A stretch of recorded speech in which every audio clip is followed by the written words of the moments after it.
Buenas tardes, bienvenidos a otra emisión de Panorama LATAM, esta segunda emisión de nuestro programa de latamgremial.com y que trae mucho para hablar. Vamos a tener una entrevista muy interesante con Rafael Freire Neto, el secretario general de la Confederación de Trabajadoras y Trabajadoras Sindical de las Américas, el secretario general, tal vez, de uno de los espacios más importantes en materia de defensa de derechos de los trabajadores. ¿Por qué? Y porque hay mucho que debatir, hay una situación muy compleja en nuestro continente, que los trabajadores están sufriendo post-pandemia, con todas las medidas que se están tomando país por país. Vamos a intentar hablarlas con él y con nuestra compañera Jimena González. ¿Cómo estás? Bienvenida. Buenas, ¿cómo estás? ¿Todo bien? Todo muy bien. Tenemos una buena entrevista hoy, ¿no? Sí, una entrevista bastante nutrida, varios temas por abordar. Vamos a ver qué nos cuenta, qué nos dice. Pero bueno, vamos a arrancar con nuestro pimponeo, con este momento para poder charlar las noticias de nuestro continente y que de alguna manera le dan trazabilidad común a un montón de situaciones que se dan. Un poco te quería preguntar por algo que se está dando en Paraguay, es una causa que viene de muchos años, que es una empresa muy conocida de seguridad privada a nivel mundial que se llama Prosegur. Los trabajadores de la seguridad privada en todo el continente están precarizados, pero esto es algo, me parece que es un caso testigo. Jimena, contame un poco de qué se trata. Este es un caso muy particular porque ya estos 327 trabajadores paraguayos de Prosegur, justamente en ese país, llevan 10 años pidiendo justicia y el reintegro o de alguna otra forma que se les respeten sus derechos, ya que también fueron destituidos de sus lugares de trabajo por el simplemente hecho de manifestarse en contra de las irregularidades y manifestar su necesidad de cambiar obviamente las condiciones laborales en las que estaban, ¿no? Bastante precarias. Como ya había dicho, son 327 trabajadores y denuncian que el Estado no atendió nunca su reclamo y evadió todo el proceso que tuvieron que atravesar. Incluso desde la justicia también no se manifestaron nunca, el caso digamos que quedó en pausa, no se atendió nunca el reclamo y a través de un video ellos dieron a conocer toda la situación. Uniaméricas es la organización a nivel regional que difundió esta y que lleva difundiendo año a año desde hace 10 años la situación de estas personas, ¿no? Recordemos que la Uniaméricas es la regional de la Global Unión, que es la es una organización mundial que representa a varios trabajadores del sector de servicios y afines a nivel mundial. Y bueno, lo que dicen estos trabajadores es que nunca tuvieron un trabajo seguro y menos en ese rubro, y que además se les incluyó en una lista negra que los limita a trabajar en empresas de seguridad. Así que bueno, durante estos 10 años además no han podido reintegrarse, no han podido tener un trabajo en este sector. Así que bueno, lo que ellos decidieron hacer es presentar una demanda ante la Corte Interamericana de los Derechos Humanos, también con el apoyo de la Uniaméricas. Y bueno, pidieron que se haga justicia y bueno, cumplieron hace unos días ya los 10 años manifestando justamente esta situación. Esto es un paso igual importante porque bueno, ahora con la atención de la Corte Interamericana de los Derechos Humanos capaz se pueda tratar y el Estado tenga que responder de alguna u otra manera por esta situación. Y estas prácticas antisindicales de alguna manera se repiten en el continente, Jimena. Digamos, hay casos que nosotros los venimos cubriendo desde LATAM Gremial, pero sí, también una de las noticias interesantes que se hizo la cobertura es de empresas chilenas que fueron sentenciadas también por prácticas antisindicales, y volvemos a encontrar nombres de empresas de renombre a nivel continental, digo, no solamente en este caso de Chile, como, bueno, acá Falabella, Embotelladora Andina, y otros organismos. Contanos un poco de esos casos, que me parece que es interesante. Le vamos a preguntar a Rafael Freire sobre el observatorio laboral que se está desarrollando a nivel continental y, digamos, el seguimiento de estas prácticas antisindicales. Pero en este caso tenemos una noticia de Chile. ¿De qué se trata estas sanciones? Y justamente fue una semana, la semana pasada fue justamente una semana muy movida en cuanto a denuncias por prácticas antisindicales de empresas muy importantes a nivel internacional, por lo que vemos Paraguay, ahora Chile. Entre este listado que se dio a conocer la Dirección de Trabajo, se condenó por prácticas antisindicales a 16, realmente son 16 empresas, entre las que se encuentra la embotelladora Andina, como bien decías, y Falabella, pero además un organismo gubernamental que es el Servicio Nacional de Menores. Y estas sentencias condenatorias estipuladas por ley implicarán la aplicación de multas de más de 100 millones de pesos y la inhabilitación para hacer negocios con el Estado durante 2 años. También quedarán excluidas como proveedoras en el sistema de compras públicas del Estado durante el periodo mencionado. Así que bueno, es una sanción bastante fuerte y que bueno, da un poco de aire, ¿no? a estos sindicatos que ya mucho tiempo también representan a los trabajadores de estas empresas y que venían difundiendo estas anomalías. Bueno, estas 16 empresas fueron investigadas, comprobadas y elevadas a los tribunales de justicia por la Dirección de Trabajo, que es esta entidad, y en ese sentido el director del trabajo, Pablo Centeno, señaló que es una de las prioridades de la dirección, puesto que su misión no se limita a defender a trabajadores y trabajadoras ante eventuales vulneraciones a sus derechos individuales, sino que también vela porque las organizaciones sindicales cumplan sus obstáculos de ningún tipo, su trascendental rol en defensa de los derechos de sus afiliadas y afiliados. Entonces también un poco muestra ese lugar, ¿no?, que toma como un ente, digamos, regulador del Estado, que también un poco media entre estas anomalías y también un poco pone en juego el rol de las organizaciones sindicales en ese país para que este tipo de denuncias sean visibilizadas.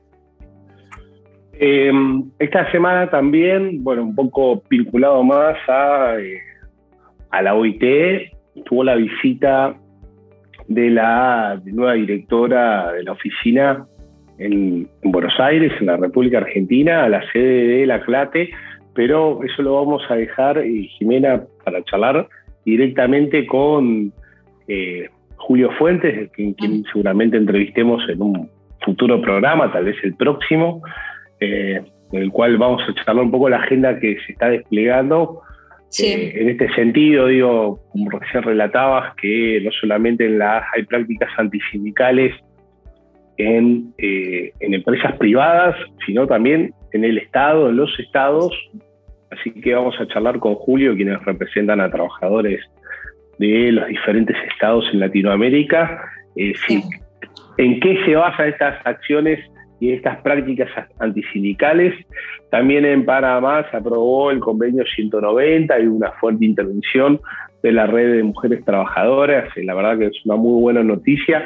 Crecen los países que se adhieren a la Convención 190 sobre violencia y acoso en el trabajo para hombres y mujeres, que en Panamá se ve que Centroamérica, que tiene un montón de casos de prácticas de violación a los derechos de los trabajadores, de acoso, esto es un dato muy fuerte. Sí.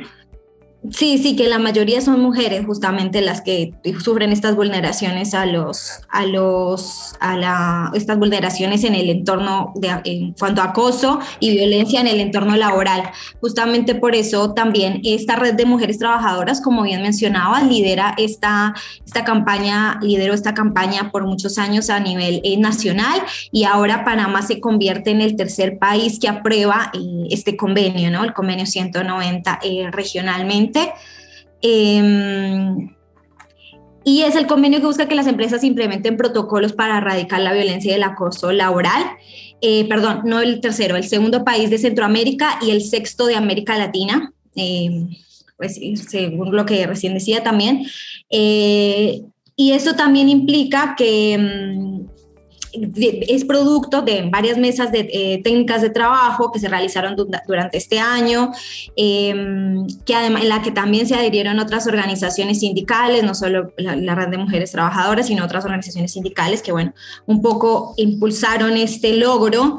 Y también lo que aplica es que esta legislación es válida para el sector público y privado de la economía, tanto de la economía formal como de la informal y de las zonas rurales y urbanas, ¿no? O sea que hay un despliegue muy importante teniendo en cuenta que generalmente las zonas rurales son totalmente olvidadas y donde justamente el trabajo en el campo también, en el trabajo en el campo también suceden este tipo de hechos, ¿no? De constante en lo que las trabajadoras están totalmente vulnerables a este tipo de violencias, ¿no? Y la precarización también, ¿no? Que en cierto punto apunta a eso. Y este es el primer instrumento global, hay que tener en cuenta que es el primer instrumento global que adopta un enfoque inclusivo, integrado, que toma en cuenta las consideraciones de género para prevenir y eliminar dichas manifestaciones contradictorias al derecho humano. Esto es algo fundamental de ese avance y bueno, ahora a la espera de que se elabore todo el proceso para que se implemente y obviamente se puedan llevar a cabo cada uno de los puntos que plantea la ley en Panamá. Bueno, Jimena, muchas gracias. Y bueno, vamos a la entrevista con nuestro invitado, con una entrevista que esperamos mucho tiempo también, con Rafael Freire Neto. Nos costó encontrarla, así que vamos a abordar con él un poco esta situación de los trabajadores, la precarización que hay en el continente, un poco de cara al Congreso Mundial de la CCI en Australia el próximo noviembre y diciembre, en el cual se va a elegir las nuevas autoridades, preguntarles cuál es la agenda que van a tener los trabajadores latinoamericanos de cara a ese congreso. Así, Jimena, guardamos unos segunditos y arrancamos nuestra segunda entrevista.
Seguimos con este programa, con esta segunda emisión de LATAM Gremial, de este especial de Panorama.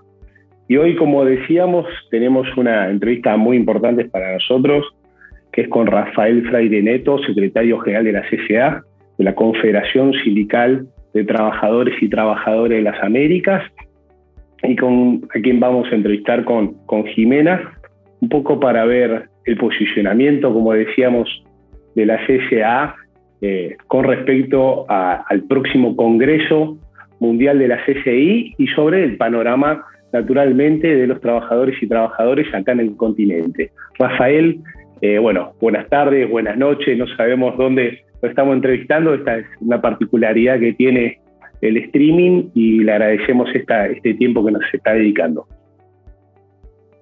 Bueno, buenas tardes, gracias por la invitación para la entrevista. Estoy en Montevideo, entonces estamos cerquita. Bueno, eso es bueno. Un día también vamos a intentar cruzar también el charco de este lado de Buenos Aires para entrevistarlo. Rafael, arranco con la primera pregunta, un poco que hacíamos en la introducción.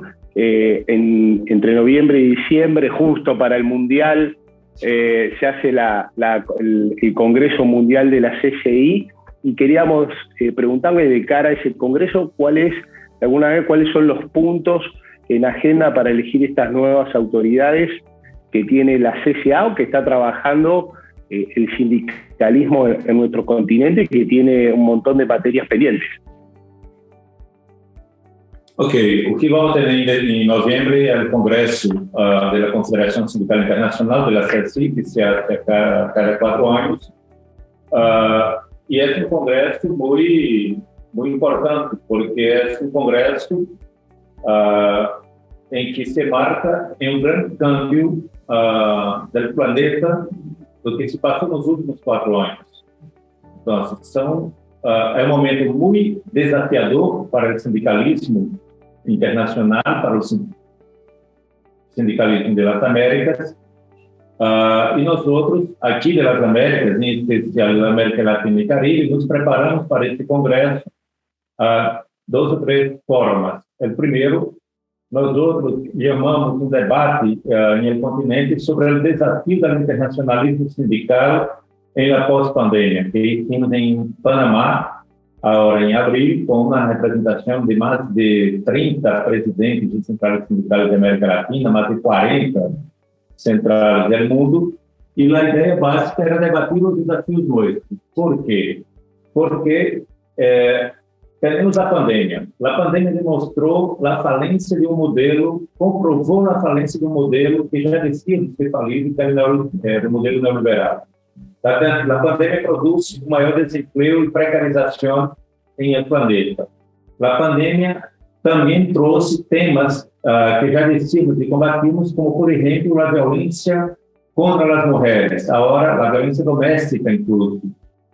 E temos um quadro de bastante impacto para a humanidade em la pandemia. Infelizmente, parece-me que os organismos internacionais aprenderam um pouco com a pandemia, porque nós outros não vimos sair da pandemia com uma humanidade, com uma sociedade mais solidária, mais justa, um modelo econômico que beneficie as pessoas. Ao contrário, os que puderam fazer reformas antidemocráticas, reformas de ataques a direitos laborais, o hicieron durante a pandemia.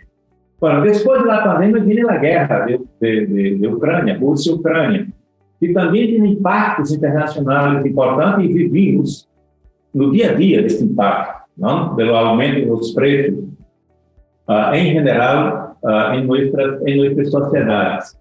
E também experimentamos, nesta falência desse modelo, e um pouco antes da pandemia, a oleada de extrema-direita em el mundo, em especial aqui na região. Então, temos uma série de fatores que desafiam as forças políticas progressistas de esquerda, os movimentos sociais, a responder à altura deste momento que vivimos. Bueno, nós temos uma evaluação que, pós-pandemia e pós-guerra, vamos ter uma outra globalização no planeta. Ou seja, a globalização da forma que conhecemos tende a uma tendência a ter câmbios, sobretudo nas cadenas de suministro presentes em el planeta. O que queremos? Nós queremos, primeiro, defendemos que o sindicalismo assuma uma plataforma de um sindicalismo sociopolítico. E a ideia nossa é a defesa da democracia em geral, a defesa de um modelo econômico que tenha o trabalho, o emprego, os temas laborais, que no centro desse modelo, que podamos ter uma participação ativa e uma democratização de nossos estados, e que o Estado sirva para o bem-estar de nosso povo. Então, o que hacemos? O que estamos praticando aqui nas Américas, queremos levar a nível mundial. Sacamos uma hoja de ruta onde defendemos um sindicalismo internacional com mais ação sindical, mais manifestação e menos lobby nos organismos, e o que chama-se de novo contrato social, que ela decide pelo novo contrato social, seja um novo modelo econômico, político, social e ambiental, e para isso contribuímos com a PLAN, a Plataforma de Desenvolvimento das Américas, e que tenhamos a ideia do fortalecimento e transformação sindical, que miremos a classe trabalhadora atual, é uma classe trabalhadora mais precarizada, com mais informalidade, de economias colaborativas, como economias de plataformas, e que tenhamos uma transformação sindical para representar toda a classe trabalhadora. Significa fortalecimento, transformação significa fortalecer o sindicato que existe para mirar aos trabalhadores que estão fora da estrutura sindical, que são a grande maioria, e organizar. Então, nós vamos à Austrália, o Congresso vai ser em Melbourne, Austrália, em novembro, nós vamos defendendo esta renda que praticamos aqui pode ser assumida o máximo possível para o mundo. O segundo ponto muito importante é ter muito claro que necessitamos de um sindicalismo internacional. Então, temos que ter mais presença do sul global dentro da estrutura internacional. Pero nós não queremos um sindicalismo do sul global, nós queremos um sindicalismo que os trabalhadores do norte e do sul estejam com a mesma renda. Então, se defender este ponto de unidade também internamente. E, por fim, é o tema da democracia. O sindicalismo não pode ter dúvida em que lado está. Não pode. Não podemos ter um discurso que dá igual um governo de direita ou de esquerda. Nós outros afirmamos e preferimos a contradição de um governo de esquerda do que as certezas da oposição do governo de direita. Então, vamos a Melbourne com esta agenda que estamos praticando aqui em Las Américas. Dia a dia, muito difícil, muito complicada, com muitas barreiras, com crise econômica, com crise financeira, pero tentando criar uma força política suficiente para defender a democracia. E a melhor forma que os sindicatos têm de contribuir com isso, primeiro, é ter uma estrutura forte. E segundo, uma estrutura que mire a ideia de unidade com outros movimentos sociais e que reestabeleça um outro debate com os setores políticos, partidários e aqueles governos que estão à esquerda, governos mais progressistas. Rafael, yo quería consultarte, bueno, respecto a este panorama que mencionas también y bueno, la necesidad que ustedes también hacen mucho énfasis es en expandir las definiciones de democracia, como bien decías, para garantizar la participación de los referentes sindicales de las diferentes regiones, ¿no? ¿En qué instancia se encuentra América Latina actualmente? ¿Vos cómo ves que puede disputar las organizaciones regionales en ese espacio, en el Congreso de la CCI, y cómo esto también convoca una transformación estructural o un llamado a una transformación estructural de las autoridades de ese espacio que es muy importante a nivel global? Ok.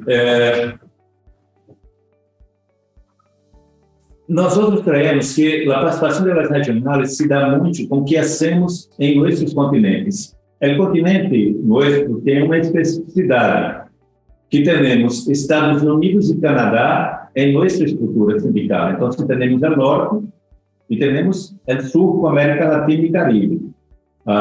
Então, isso é uma especificidade que podemos chegar no Congresso com mais força. E cada dia estamos tentando praticar esta ideia de mais unidade sul e norte aqui na região, né, com os companheiros dos sindicatos dos Estados Unidos e de Canadá. Então, se chegar no sindicalismo internacional, não somente com uma ideia de apresentar um programa para que os outros o hagam. Vamos chegar em Austrália, a ideia de proponer um programa que já estamos fazendo na região. Isso cambia de maneira qualitativa as disputas internas, que não é somente debate de teses, é debate de experiência, do que estamos fazendo. do que se transforma, do que se habla e do que se pratica. A segunda preocupação nossa, desde a CSA, é que o congresso não seja um congresso que se limite a debate de O mais importante para nosso programa de ação para a CSI em Novo, e ser quem seja o secretário-geral ou a secretária-geral elegida, que tenha um programa para actuar. Sabemos que os candidatos se sintonizam com um programa ou com outro. Agora, temos uma estrutura mundial muito diversa, são continentes muito diferentes um do outro. São realidades muito diferentes. Então, para nós outros, é muito mais importante em Austrália garantizar um programa de ação sindical internacional claro, consistente, de luta. Este é o centro de nossa atuação. Bueno, para tanto, também queremos a presença da América Latina e da estrutura mundial. Então, vamos ter uma representação, um secretário-geral adjunto, dentro da CSI. Temos Vitor Baez, que saiu agora, que foi da secretária-geral da CSA, que saiu, e vamos ter uma presença também nossa dentro da estrutura internacional. Pero defendemos também que a CSI tenha mais participação das regionais, ou seja, com mais participação das regionais no cenário internacional, podemos garantizar a ideia de um cenário internacional. Então, assim, Ximena, estamos menos preocupados com o nome, por supuesto, estamos manejando os nomes de outros candidatos que há, mas muito mais ênfase no programa e em um plano de ação da CSI. Rafael, cambiando de tema, te quería consultar cómo surge y qué acogida tuvo el lanzamiento de un observatorio laboral de las Américas, y un poco también en la primera pregunta que te hicimos hablabas de que se profundizó la precarización laboral en el continente. Nosotros desde LATAM Gremial también registramos muchas acciones antisindicales de algunas empresas transnacionales, algunas hemos cubierto con la UITA, acciones en Nestlé de prácticas antisindicales en todo el continente, hemos cubierto con Uniamérica acciones antisindicales en Amazon, en su despliegue también por el continente. Digo, este observatorio, ¿en qué se enmarca para poder observar estas acciones y estos procesos, ¿no? Excelente. Nosotros estamos trabajando de manera muy intensa el tema programático. Bueno, para tener un programa para América Latina, es necesario que conozcamos a partir de dados que nós outros confiamos, as informações em relação a todo o que se relaciona ao aspecto laboral. Quando criamos o Observatório Laboral das Américas, a ideia nossa é criar uma estrutura nossa do sindicato que pueda não somente captar os dados que tem dos países, mas também uma análise desses dados. Qual a diferença do Observatório Laboral nosso para muitos observatórios que há na região? E muitos bons observatórios, não? Muitas centrais sindicais têm esses observatórios. A ideia nossa é como juntamos todos, toda a produção do observatório laboral tem que se transformar numa ação sindical.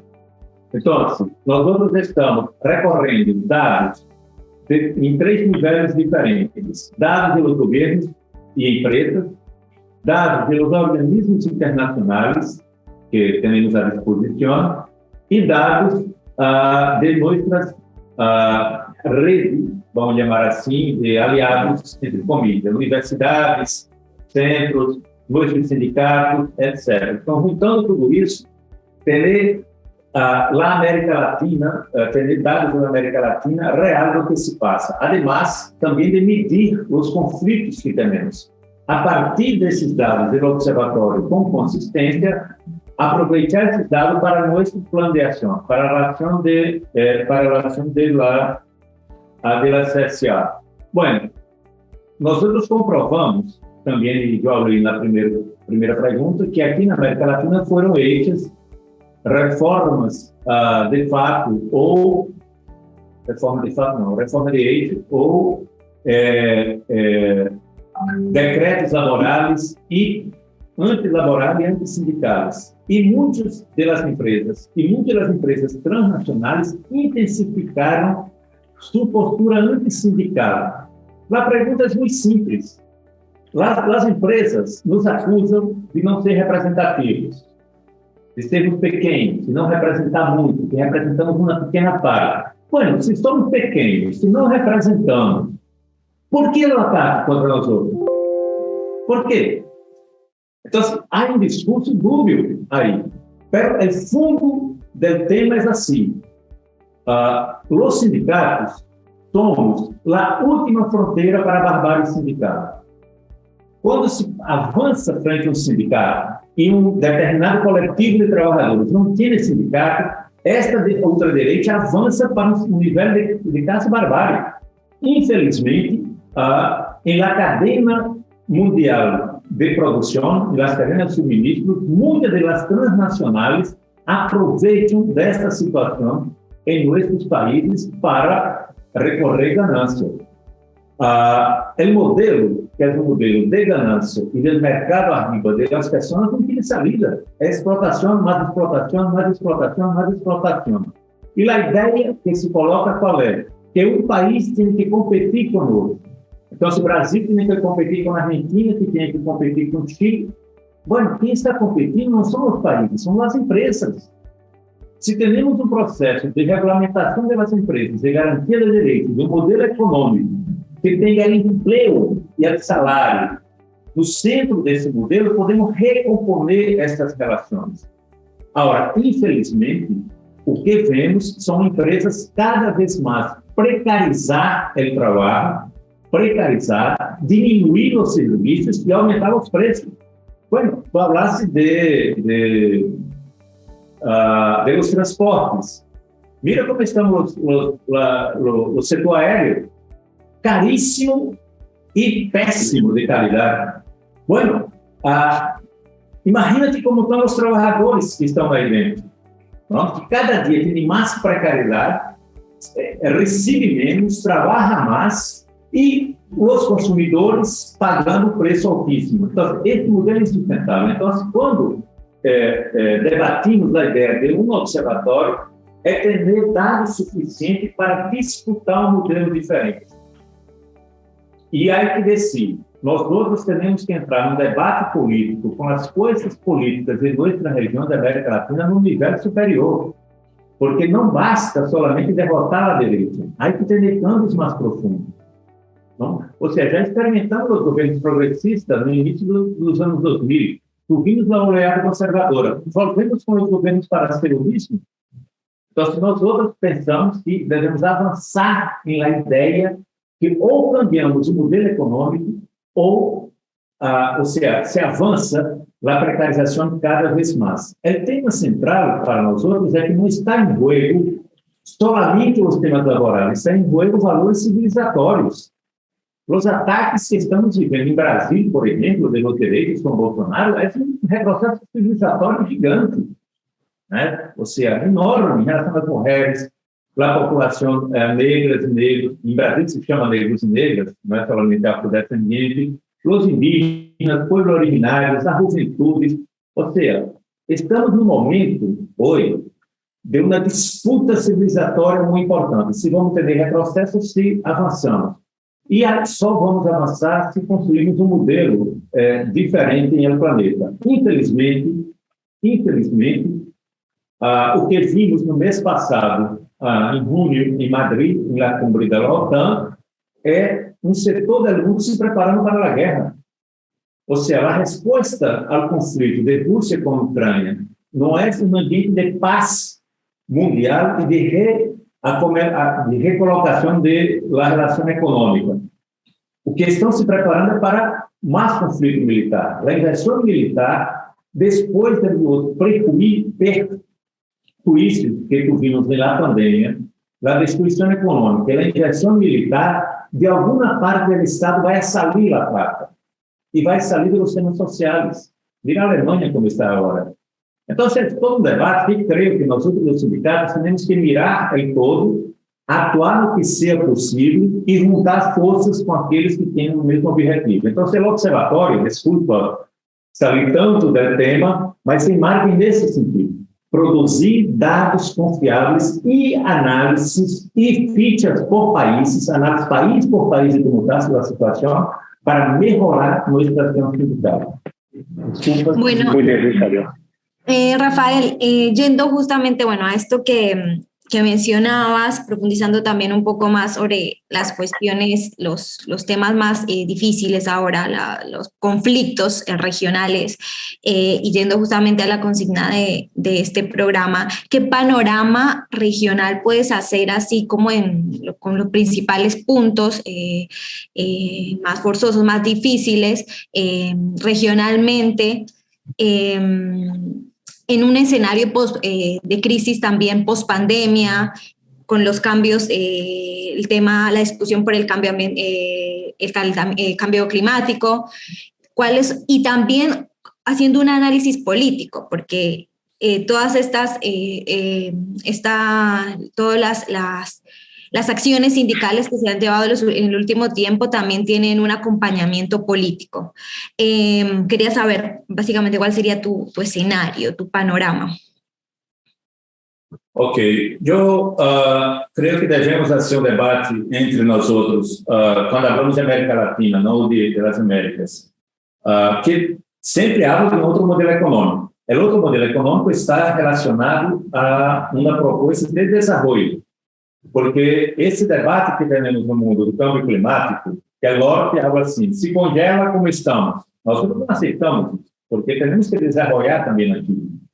O tema central para o debate é que padrão de desenvolvimento queremos, que padrão de consumo queremos, porque o consumo que estamos hasta hoje é um consumo insustentável. Bueno, para a América Latina, o debate em relação a isso, o debate central é que tipo, aí voltamos ao modelo econômico, que tipo de modelo de desenvolvimento queremos? Queremos ser países agroexportadores, países de exportação primária, ou avançamos em uma ideia de produção de alimentos? Alimentos para nossa renda, para os povos, de complementariedade. Em relação ao câmbio climático, eu creio que há que ter políticas mais efetivas. Agora, as responsabilidades são diferenciadas. Não me venga pôr culpa a um povo pequeno que usa carvão na lenha, que usa cozinha na lenha do calentamento global, se uma indústria de um determinado país desenvolvido contamina muito mais que quase outro país inteiro. Então, envolver as responsabilidades diferenciadas e metas muito claras para ser assumida. Creio, Jimena, que esse debate se avança porque, diferentemente da Rio+5,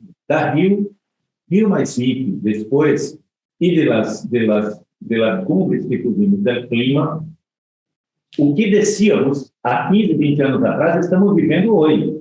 Então, o calentamento global já produz efeitos muito imediatos. E agora estamos países ricos. Mira como está a Europa. Uma crise energética, e a crise energética está relacionada não ao clima, está relacionada ao padrão de consumo. Depois, uma crise de clima, um calentamento fortíssimo, como nunca, porque a Europa está preparada para o frio, não para o calor, preparada para o frio, né? Depois, um frio extremo que pode vir, e já chegou em la casa de quem antes se oposiciona. Então, creemos que, com uma pressão social e política forte no planeta, podemos arrancar compromissos em relação ao câmbio climático, mas foi. Agora, nunca olvidar, nós outros devemos desenvolver a América Latina para combater a pobreza, para combater a desigualdade, para combater a hambre.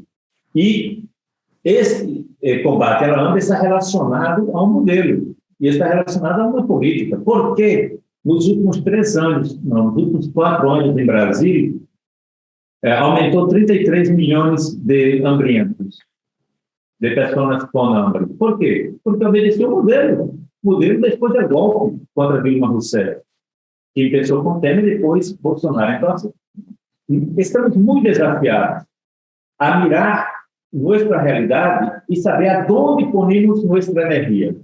aonde vamos poner nuestras coisas? Aonde ponemos nuestra unidade? Porque não vale, com todo respeito, que um projeto político pode ser derrotado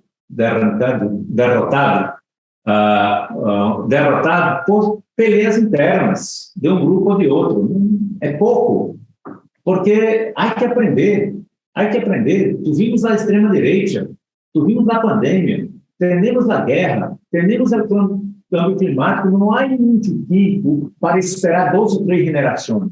Com essa geração, temos que começar os câmbios para produzir importante. Então, sabemos nosso tamanho, sabemos nossos limites. Agora, nós outros da sociedade queremos entrar forte com esse debate para aportar em câmbios aqui na região relacionados aos temas que vocês estão trabalhando.